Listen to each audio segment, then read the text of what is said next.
Hello, celestial beings. I'm ecstatic to share something very different than what I normally have with you. So, as you know, my last full-length video essay was about anime and video game musicals, and while I was researching that one, I actually found out that there was a Death Note musical, and it was written here in the US.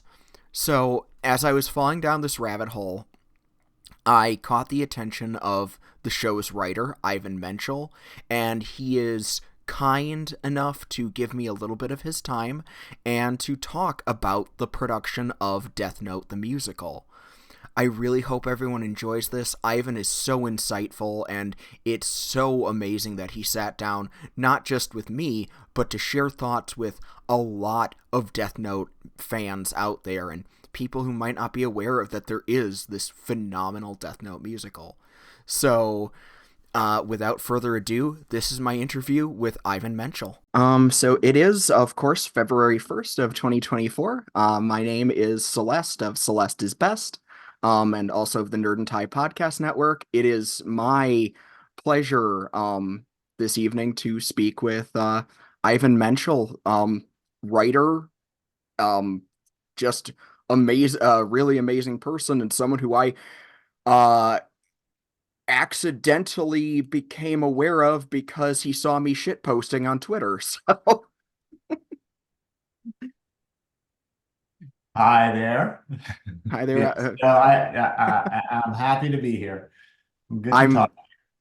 I'm blown away that you were willing to talk to me after, because like the way that I I guess I shouldn't say I became aware of you, but that you became aware of me was I was researching a thing on musicals based on anime, and there's a lot of that as like a Japanese subculture. And Right. then I heard about this Death Note show opening on the West End in London last year, and I had to dig it up, and I was obsessed. I was straight up obsessed, and anyone who saw me midsummer last year on Twitter knows I was shit posting up a storm, and before I knew it, one of the producers and then you, the writer, saw me doing it, liked my post, and I'm like, well, I got someone's attention. I might as well go out. So yeah, you wrote the script for Death Note the musical. Is that correct? That is correct. I did the adaptation. Yep. Okay, so that was written like at 2013, 14, if I'm not mistaken, Yep. originally. That is right. So I And guess, it oh, was sorry, go ahead. for our first production in Tokyo. Yeah. I We actually did a reading of it in New York with Broadway talent. mhm. And those are the demos that are online. And then we went to Tokyo. So I gotta ask, how did you get involved with this project? You've done obviously you've done quite a bit of Broadway work before this, but what got you involved with Death Note specifically? Well, my relationship with the composer, with Frank Wildhorn, Hmm. we had done Bonnie and Clyde together, and we were working on another couple of shows. And his son actually brought Death Note to his attention and said, I think this would make a really cool musical. And then he brought it to my attention, and we both just loved it. We just thought, this we could do this. This could be really fun and worthy of a musical. I mean, it's huge. It's got big emotion. It's got big questions, and it just felt like the stuff of a musical.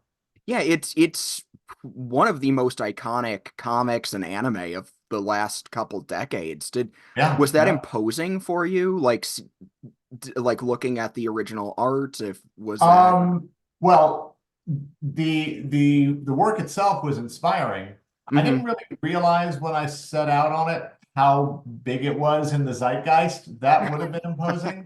But I knew it Okay. was big enough that I had a responsibility, a responsibility to the piece, to the fans, um, to what was so wonderful about the manga, and to make sure that that translated and was even enhanced on stage.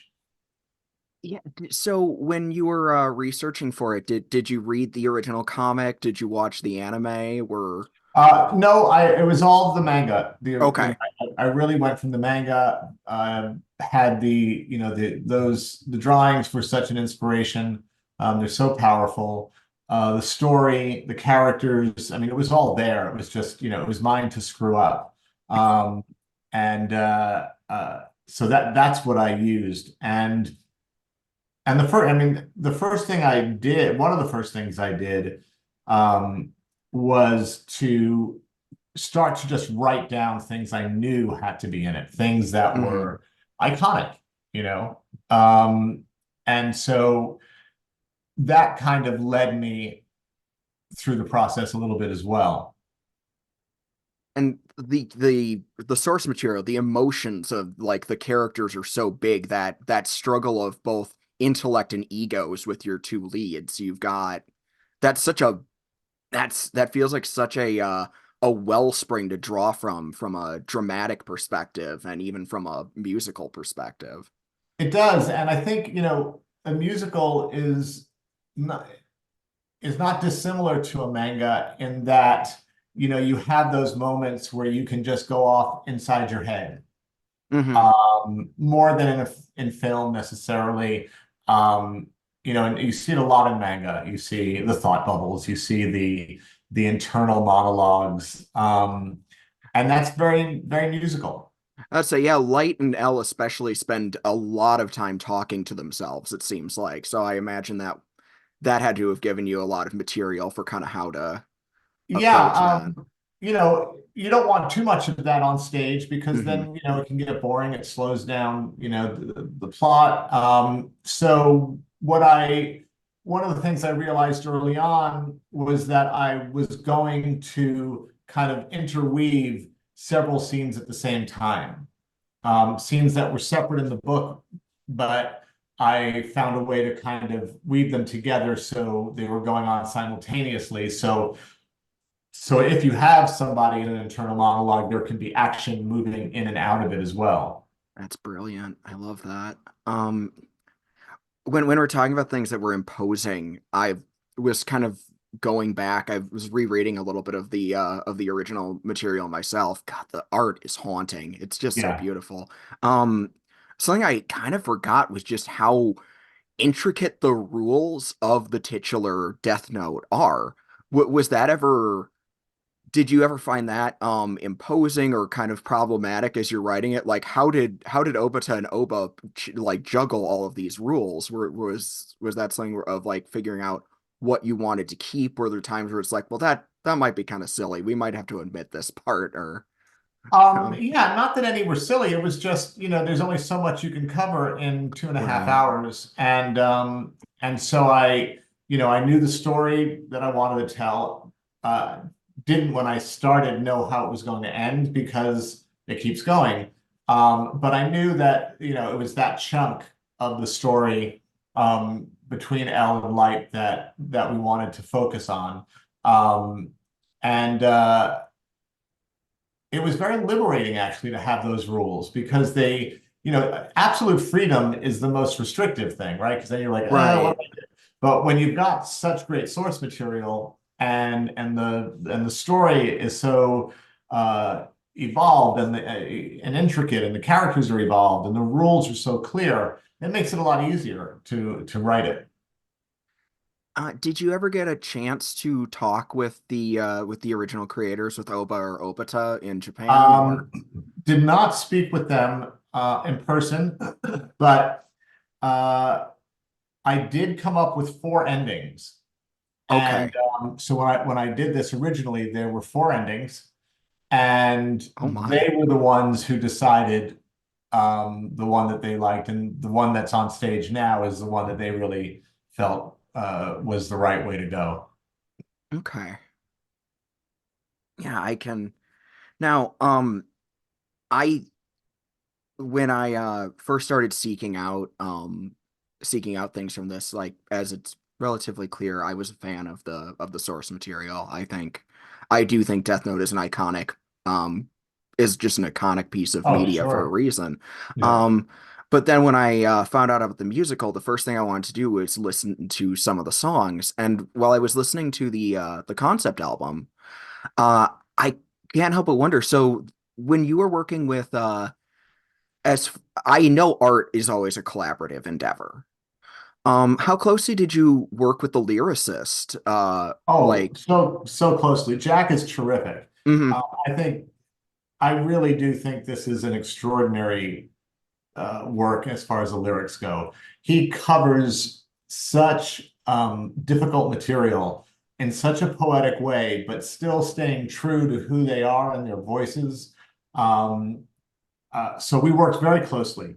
We would, I would start by outlining, by figuring out the story that we were going to tell, by sort of picking those song moments. mhm. And while I was doing that, Frank was off writing pieces of music that, he was inspired by certain moments in the story, whether it's light in the school, in the classroom, and that Right. whole thing, or after the Death Note lands. I mean, there were certain iconic moments you knew that they were going to sing, and Macy being a pop star, obviously, it became an easy thing for us to musicalize.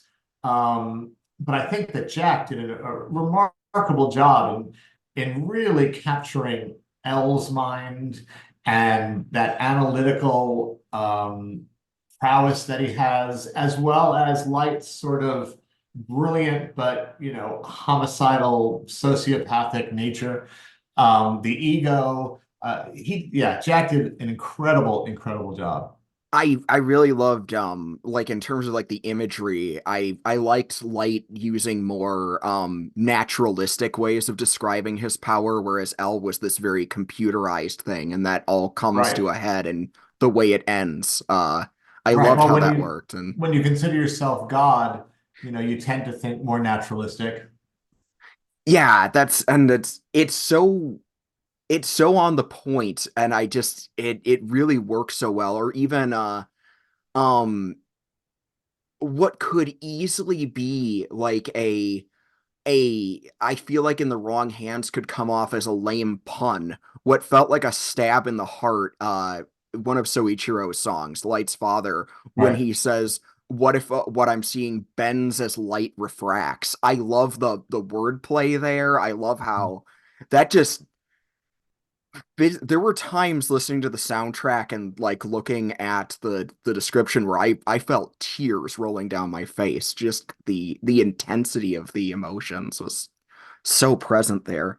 Um, Yeah, and the music goes a long way in accomplishing that as well because it feels very visceral. It feels kind of raw but polished as well, and kind of like the manga itself. yeah. There is a certain slickness to it. There's a you as soon as you start it, you just have such trust in the authors that that you're going to be taken for a ride, and that I think that Jack and Frank really convey that same sense of confidence in the audience. I also really liked what you all decided to do with Misa. You mentioned like really playing up her pop star angle. The energy that her songs have. There's this really twisted like sincerity to her psychopathy, and I really enjoyed that approach to the character and just making her more. I Musical Misa has a lot more presence for me than I think the source material in places, and that's not a knock against Obata or Oba. I just think that's an interesting decision. Yeah, I think there's a little bit more psychology comes into it. I think, one of the things that I kind of decided or was an in for me early on Mhm. was the idea that this was, in many ways a love story for everybody. Yeah, Clearly Misa's in love with Light. Light is clearly in love with himself.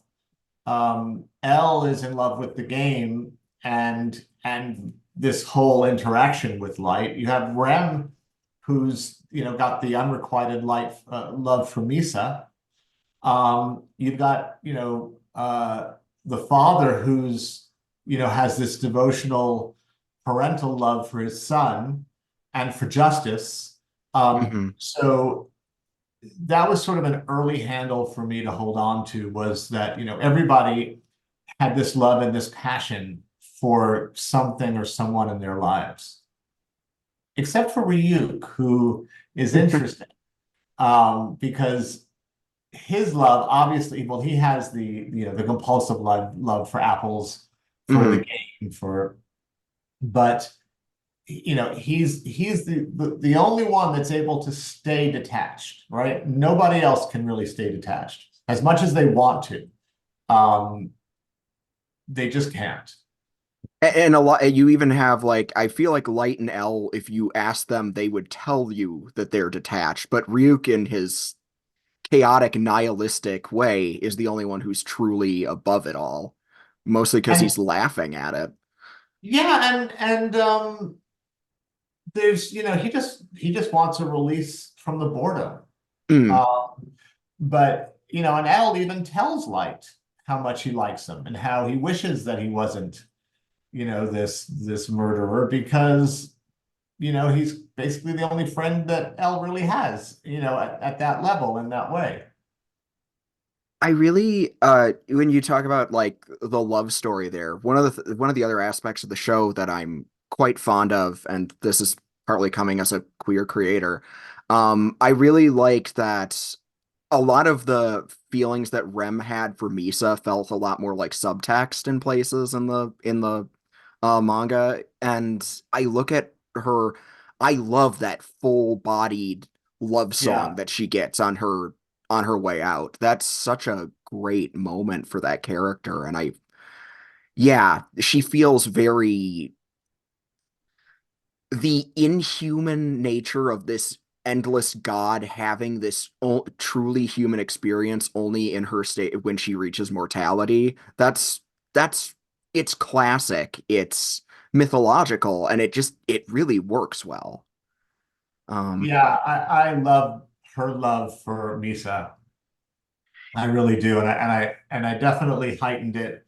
Um, I just think it's just beautiful. And to have this character that whose whole existence is taking life, mhm, to give it, to take her own life, to give it up, um, for something that she is really very new for her, right? I mean, she's in the Shinigami realm. um, she's captivated, she's interested, she's fascinated, and then she actually gets to experience it, and the power of that, which really blows her away. mhm.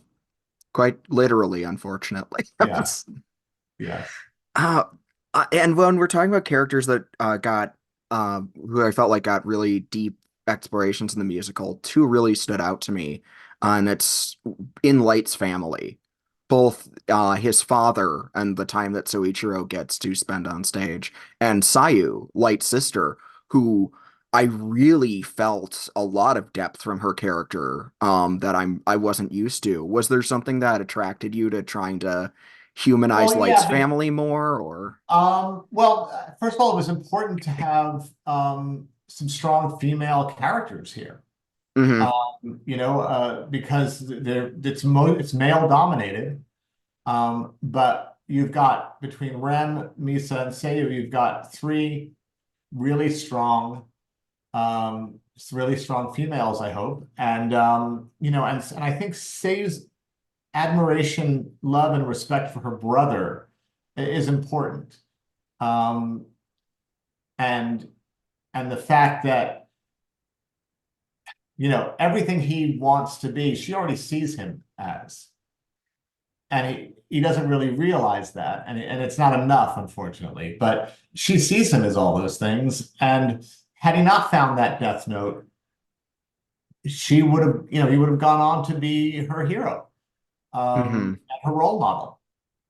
that and it's very it reminds I know I like going to mythology a lot for my imagery, but like it does feel Greek tragedy almost, setting that up of Oh, that sure. this person is wants this intense power and the people who already love him feel like he's good enough as is.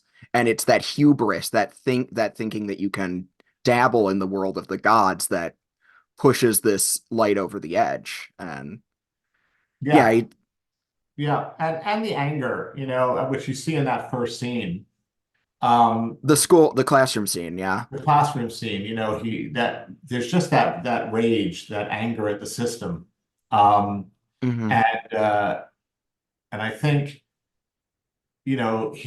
like he says, he's seen the system fail, and once he has that power, and it's important that the first person he kills is somebody that anybody watching would kill, would absolutely do the same thing. If you had the ability to save a whole bunch of nursery school children Hmm. held hostage, everybody would do it. And then the next one he does, you would probably do too. And then the next one. And so it becomes interesting to see where, as a viewer, where would you draw the line? Yeah. And Yeah. so the show asks that, that question. And then we cross the line, and then it's, all hell breaks loose. Yeah, I don't care who gets hurt now as long as I get one more shot. Right. That oof. Um as for Soichiro, Light's dad, that he's kind of a he's his tragedy is just present throughout the entire story. And I guess I wouldn't mind asking a little bit more about, was there something that made that character speak to you that you wanted to explore him more, or Spending time in Japan, hmm. to me, he's the most sort of Japanese Mm. character in the respect and in the his demeanor, his sense of duty and of honor. Um, and I was really swept by that when I was in Japan. Um, and so he became the embodiment of that. And I think he is in the manga as well. Hmm. He's got a very strong moral compass. And, and so that was an important voice in the story. Hmm. And then also the pain, on that side Hmm. of because Seiyu never in the story at least she doesn't get to see who Light really is. She's not confronted with that. He is though, um, Right. and that's just the most painful thing for a parent. And so I thought that was really worthy of musicalizing. And then Frank and Jack just wrote just such a beautiful song for him. You know, Yeah, that was his solos really stand out. The when I went back and kind of when preparing for the interview, I listened to the concept album again. And I jokingly told my spouse anytime we got to one of the father or the sister songs, it was like, and here's a knife twist song. This is a just yeah, you want the manga doesn't have that that level of emotion because it's different. yeah. It's really more about the story and about the intellectual game and the morality and all of that kind of stuff. And on stage, that's all great, but you just need the emotion. You need it on stage in a way that you don't necessarily in the manga. Um, And it's so also I think it's an advantage of the medium. I like right. musicals let you explore those emotions in more bombastic ways than traditional storytelling will let you. Yeah, with more pathos, with Hmm. more anger. Although the anger is pretty covered in the manga. The illustrations, if you think about it, the music basically replaces the illustrations, Yeah. right? Those are the two things that really convey the emotion of the piece. You can have Light or L saying what they're saying, and you read it, and that's powerful. But then when you add the image onto that, you really get a sense of that moment in a way that you wouldn't without it. And the same with, with the play, when that music comes in and the lyrics, it just elevates the emotion to another level. I guess I should ask, you mentioned that you got to visit Japan. Did you get to visit while writing the show, or was that Oh, during the workshops for the yeah. Japanese production? No, because after we did it in English, Hmm. so basically, we have a Japanese manga Hmm. translated into English, Okay. then an English script written that's then translated back into Japanese. So when we went there for rehearsal, and then the Japanese script is retranslated, what we call a back translation, into English, so that you have my script written like you saw, and Hmm. then the Japanese version, and then I get a literal translation, so we can understand what's different, Hmm. because there may be certain idioms, expressions, things that are not don't mean the same thing or not appreciated in Japanese culture. So we would get that, and then we went into rehearsal. The first rehearsal we did there in Japanese, with us following along in the back translation and in the English script, and then we took off from there. So I was there from the beginning, and also before that, I was there for meetings on with the director, with the Right. producer. All of us, all three of us, were there to get the whole party started. Was it I'm was that an unusual experience? I mean, you have that Broadway background, but getting to do that, writing that script, getting all this together, then going and watching it get translated into a different language as it's performed by a cast. Yeah. How different was that from your usual experience as a writer? Well, it's very different, obviously, the Hmm. language. Secondly, for every two syllables in English, there's five in Japanese. So Hmm. things be a lot longer. So it became a great writing exercise of really paring down, so that things were not quite so verbose and didn't feel belabored. Right. Um, because even the dialogue in a musical should have a certain kind of rhythm. I mean, all dialogue should really. And Absolutely. so, yeah, so that was very different. Um, knowing what they're saying, but not hearing it, it was a Right. process. Obviously, I know what they're saying, right? We wrote it, we're Hmm. there, but we're not hearing it, but we're seeing the emotion behind it. So it was a fascinating process. Um, And so last year on the West End in London, it was performed in English. I Right. think for the first time, if I'm First not time. mistaken, for the first time on stage in English.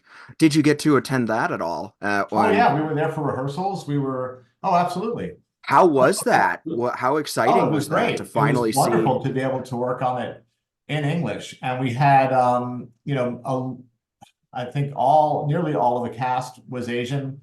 Mhm. A lot of people on the other side of the table were Asian. So we were able to have, a lot of checks Mm. on the culture, on the do's and don'ts, on the writing. And it was after, 9 years or so to actually be in rehearsal in English Right, to was, finally have that in yeah, front of that was you. just about as exciting as it gets. Oh my gosh. I